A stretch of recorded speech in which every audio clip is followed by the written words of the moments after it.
வணக்கம் நண்பர்களே. வாராகியம்மன் ஜோதிட நிலையம், அடியேன் மூலனூர் முருகேஷ். இது வேணிக அஸ்ட்ராலஜி வழங்கும் சொத்து அமைவதை பற்றி சில விளக்கங்களை இந்த பதிவிலே தரலாமல் இருக்கின்றேன். சொத்து அமைவதற்கு முன்பு அந்த சொத்து வாஸ்துப்படி இருக்கிறதா என்று பார்க்க வேண்டும், அல்லது வாஸ்துப்படி அமைத்து கொள்ள வேண்டும். வீடு 4இல் நீசக்கிரகம் இருந்து அந்த கிரகம் அஸ்தமனம் திரிசூனி பெற்றிருந்தால் வாஸ்து குறை கண்டிப்பாக இருக்கும். 4ஆம் அதிபதி உங்கள் லக்கணப்படி 4ஆம் அதிபதி 6, 8, 12 மறந்தாலும், பாதகாதிபதி சாரம் பெற்றாலும் அல்லது நீசம் பெற்றாலும் அந்த கிரகத்தினுடைய திசையிலே ஒரு வாஸ்து குறை இருக்கும். சரி, இது எப்படி தெரிந்து கொள்வதென்றால், இப்போ கடக லக்கணம் 4லே சூரியன் நீசம், புதனும் கூடவே இருக்கிறது. 3லே சுக்கிரன் நீசம், அந்த செவ்வாய் 6லே போய் தனுசு ராசியிலே அமர்ந்துள்ளது. சரி, அந்த சூரியன் நீசம் அடைவதால் அந்த கிழக்கு திசையிலே பிரம்மஸ்தானத்திலே ஒரு குறை இருக்கும். ஒருவேளை அந்த வீட்டு நடுவிலையோ கிழக்கு திசையிலேயோ ஒரு கழிவறை டாய்லெட் கட்டியிருப்பார்கள். இதுதான் வாஸ்து குற்றம் என்று கருதப்படுகிறது. சரி, இதுக்கு என்ன செய்வது? வாஸ்து அந்த குறை இருக்கும் பொழுது புதனும் சுக்கிரனும் பரிவர்த்தனை ஆகிறது. அதனால் அந்த சொத்தை மாற்றி அமைப்பதுதான் பரிகாரம். அதாவது மாற்றி அமைப்பது என்றால் அந்த கழிவறை மாற்றுவதோ அல்லது வீட்டை விட்டுவிட்டு வேறு பக்கம் வாங்குவதோ தான் பரிகாரம் ஒழிய மற்றபடி வாஸ்துவை சரி செய்ய முடியாது. இதுதான் வாஸ்துக்கு உள்ள ஒரு அமைப்பு. ஒருவேளை வீடு வாங்கினால் நீங்கள் இதை கவனியுங்கள். உங்கள் ஜாதகத்திலே 4ஆம் அதிபதி கெட்டிருந்தால், இல்லது 4ஆம் இடத்தில் ஒரு நீச கிரகம் அமைந்திருந்தால், அந்த அமர்ந்த கிரகத்தினுடைய திசையில், அதாவது சனி என்றால் மேற்கு, சூரியன் என்றால் கிழக்கு, அந்த வீட்டில் இப்படித்தான் அந்த குறைகள் இருக்கும். இதை நீங்கள் ஆய்வு செய்து பார்த்து வீட்டை அமைத்துக் கொள்ளலாம். வாஸ்து என்பது ஜாதகத்தில் 4ஆம் இடத்தில் தான் உள்ளது. அதை வைத்துத்தான் வீட்டை சரி செய்ய வேண்டும். வாஸ்து தெரிந்தவர்கள் ஜோதிடம் தெரிந்திருந்தால் மிக சிறப்பாக இருக்கும். சரி, சொத்து அடைவதற்கு தடை ஏற்படுகிறது ஏன்? 4இல் சனி இருந்து, கேது இருந்து, மாந்தி இருந்து, 4ஆம் அதிபதி 6, 8, 12 மறைந்து இருந்தால் சொத்து அடைவதற்கு தடையை கொடுக்கும். அது லேட்டாகத்தான் அமையும். ஒரு 40 வருடங்களுக்கு மேல்தான் சொத்து அமையும். சரி, சொத்து அமைய வேண்டும் என்றால் ரிஷபம், கன்னி, மகரம் இந்த நில ராசிகளிலே 4ஆம் அதிபதி அமர்ந்திருந்தாலோ செவ்வாய் இருந்தாலோ கண்டிப்பாக சொத்து அமையும். அதாவது நிலராசி என்று சொல்லக்கூடிய அந்த ரிஷபம், கன்னி, மகரம் இந்த ராசிகளில் உங்கள் ஜாதகப்படி 4ஆம் அதிபதியோ அல்லது செவ்வாயோ அமர்ந்திருந்தால் கண்டிப்பாக சொத்து அமையும். சரி, சொத்து யார் பேரில் அமையும் என்று பார்த்தால், 4ஆம் அதிபதி சூரியனுடன் சேர்ந்திருந்தால் தந்தை பேரில் சொத்து இருக்கலாம். 4ஆம் அதிபதி செவ்வாயுடன் சேர்ந்திருந்தால், பெண்ணாக இருந்தால் கணவன் பேரில் சொத்து அமையும்.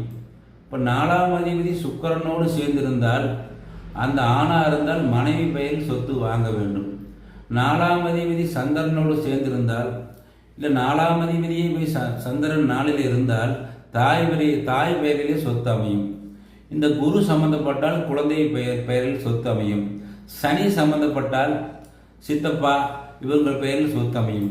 இதே புதன் சம்பந்தப்பட்டு விட்டால், 4ஆம் இடத்திற்கோ 4ஆம் அதிபதிக்கோ சம்பந்தப்பட்டு விட்டால் இளைய குழந்தை பெயரிலே சொத்து அமைத்துக் கொள்ளலாம், அல்லது மாமன் பெயரில் ஒரு சொத்து அமைத்துக் கொள்ளலாம். இதெல்லாம் ஜோதிட ரீதியாக சரியாக வருகிறது. சரி, சொத்து அமையணும்.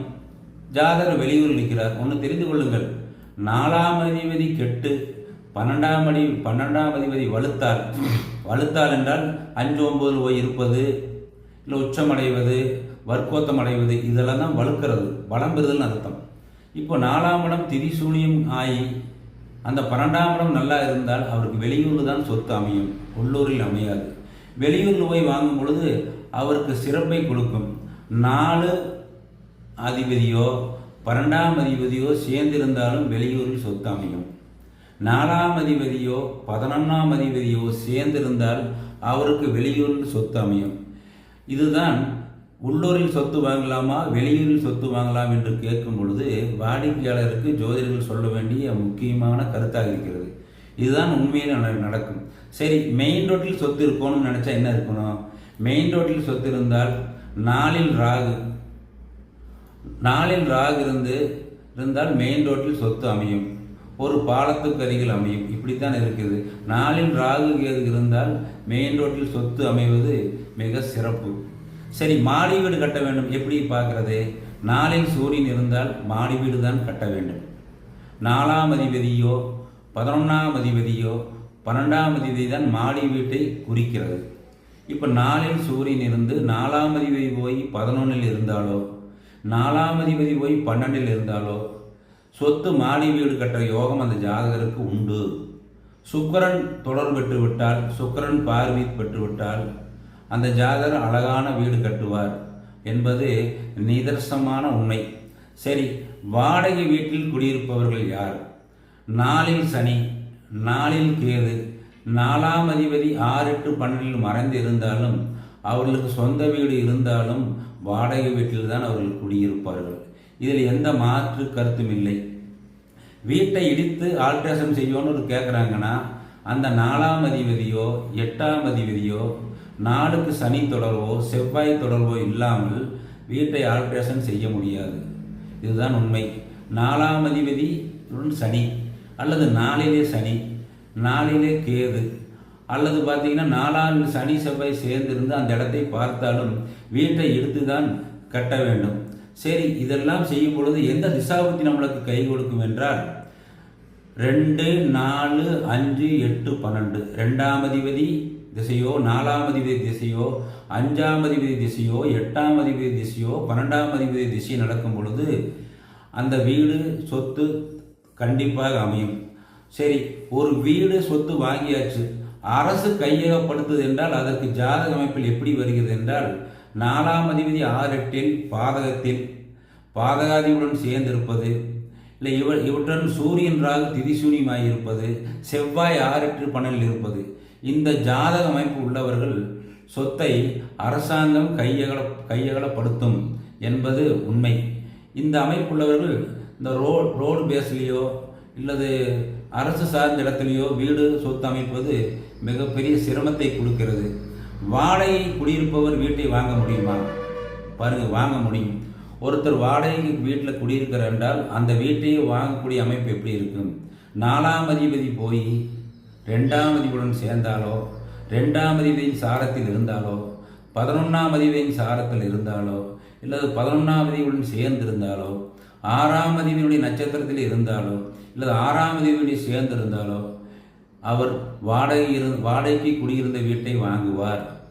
இதுக்கு செவ்வாயோ அல்லது சுக்கிரனை யார் ஒருவர் தொடர்பு ஏற்பட வேண்டும். அப்பொழுதுதான் அவர்களுக்கு அந்த அமைப்பை கொடுக்கும். இப்போ அப்பார்ட்மெண்ட் வீடு வாங்குறாங்கன்னு வைத்துக் கொள்ளுங்கள். 4ஆம் அதிபதி வக்கரம் அடையணும், 4ல் ஒரு கிரகம் வக்கரம் அடையணும். இதெல்லாம் அப்பார்ட்மெண்ட் வீட்டை குறிக்கிறது. செவ்வாய் வக்கரமடைந்து சூரியன் தொடர்பு ஏற்பட்டால் இல்லை 11ஆம் அதிபதியோ 12ஆம் அதிபதியோ தொடர்பு ஏற்பட்டாலும் அவருக்கு அப்பார்ட்மெண்ட் அடையும். இது தெளிவாக சொல்கிறேன். 4ஆம் அதிபதி வக்கரம், 4லே ஒரு கிரகம் வக்கரம் இல்லது செவ்வாய் வக்கரமடைந்து சூரியன் தொடர்பு ஏற்பட்டு 11ஆம் அதிபதியோ 12ஆம் அதிபதியோ 4ஆம் அதிபதிக்கோ 4ஆம் இடத்துக்கோ தொடர்பட்டு விட்டால் அவர் அப்பார்ட்மெண்ட் கட்டி வாடகை குடிக்கூடிய யோகம் இருக்கிறது. சரி, இதெல்லாம் வீடு வாங்கும் பொழுது கவனிக்க வேண்டிய விஷயங்களாக கருதப்படுகிறது. சரி, வீடு கட்டும்போது மரணம் ஏற்படுகிறது என்று சில வாடிக்கையாளர்கள் சொல்கிறார்கள். ஏன் வருகிறது? 4லே மாந்தி இருந்தாலும் 10ஆம் அதிபதி சாரத்தில் 4ஆம் அதிபதி இருந்தாலும் அல்லது 10ஆம் அதிபதிக்கு தொடர்பு ஏற்பட்டாலும் 4லே சனி, 4ஆம் அதிபதி 8ஆம் அதிபதி 10ஆம் அதிபதி 12ஆம் அதிபதி தொடர்பு ஏற்பட்டால் அவர்கள் வீட்டிலே வீடு கட்டும் பொழுது ஒரு மரணத்தை சந்திப்பார்கள். நல்லா தெளிவாக சொல்கிறேன். 4ல் மாந்தி இருக்கணும், 10ஆம் அதிபதி தொடர்போ சாரமோ பெற்றிருக்கணும். 10ஆம் அதிபதி அது 4ல் சனி இருந்து 4ஆம் அதிபதி 8ஆம் அதிபதி 10ஆம் அதிபதி 12ஆம் அதிபதி தொடர்பு ஏற்பட்டால் அந்த வீட்டிலே வீடு கட்டும் பொழுது ஒரு மரண நிகழ்ச்சி கண்டிப்பாக நடக்கும். சரி, இது நடக்காமல் இருக்கிறதுக்கு என்ன வழி என்றால் சில வழிபாடுகள் முறைகள் இருக்கிறது. அது பரிகார முறை என்ற முறையில் சில விளக்கங்களை பின்னாளில் தருகிறேன். அதை பின்பற்றி அந்த வீட்டை கட்டிடலாம். வீட்டில் விபத்து ஏன் ஏற்படுகிறது? சரி, 4ஆம் அதிபதி எட்டிலிருந்து சனி சம்பந்தப்பட்டால் அவர்கள் டாய்லெட்டில் பாத்ரூமில் வழுக்கி விழுவார்கள். சனி சந்திரன் சம்பந்தப்பட்டாலும் பாத்ரூமில் வழுக்கி விழுவார்கள். இந்த 4ஆம் அதிபதி 8ஆம் அதிபதி சம்பந்தப்பட்டால் இது நடக்கும். சனி சூரியன் சம்பந்தப்பட்டு விட்டால் 4ஆம் அதிபதிக்கு சனி சூரியன் சம்பந்தப்பட்டு அந்த 8ஆம் அதிபதி தொடர்பு ஏற்பட்டால் படிக்கட்டிலே விபத்து ஏற்படும். அந்த சனி குரு சம்பந்தப்பட்டு 4-8 தொடர்பு பெற்று விட்டால் குழந்தைகளை பிடிக்கும் பொழுது ஓடும் பொழுது கீழே விழுந்து கையங்கால் அடிபிடிக்கும். 12லே சூரியன் யாருக்கெல்லாம் இருக்கிறதோ அவர்கள் எல்லாம் கழிவறையிலையோ பாத்ரூம்லேயோ டைல்ஸ் போடக்கூடாது. அதனால் கண்டிப்பாக விபத்து ஏற்படும். 12ஆம் இடம் கால், 8ஆம் இடம் விபத்து, 4ஆம் அதிபதி வீடு, 4, 8, 12 சம்பந்தப்படும் போது கழிவறையிலே விபத்து ஏற்படுகிறது.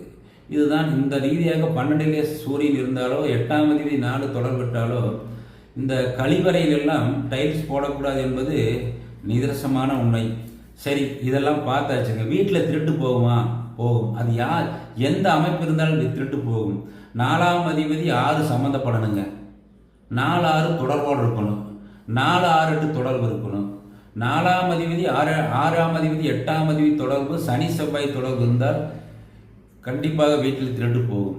அதில் 4இல் ராகு அல்லது 4ஆம் அதிபதியுடன் ராகு இதெல்லாம் இருந்தால் வீட்டிலே திருட்டு போகும். சரி, சொத்து அமைவதற்கு செவ்வாயை இயக்க வேண்டும், 3ஆம் இடத்தை இயக்க வேண்டும், சில வழிபாடுகள் முறையில் செய்ய வேண்டும். செய்தால் சொத்து அமையும். இந்த சொத்து என்ற இந்த விளக்கங்களை இதை பின்பற்றினால் அந்த சொத்து நிலையான சொத்தாக இருக்கும் என்பதை சொல்கிறேன். இன்னொரு பதிவிலே உங்களை சந்திக்கிறேன். நன்றி, வணக்கம்.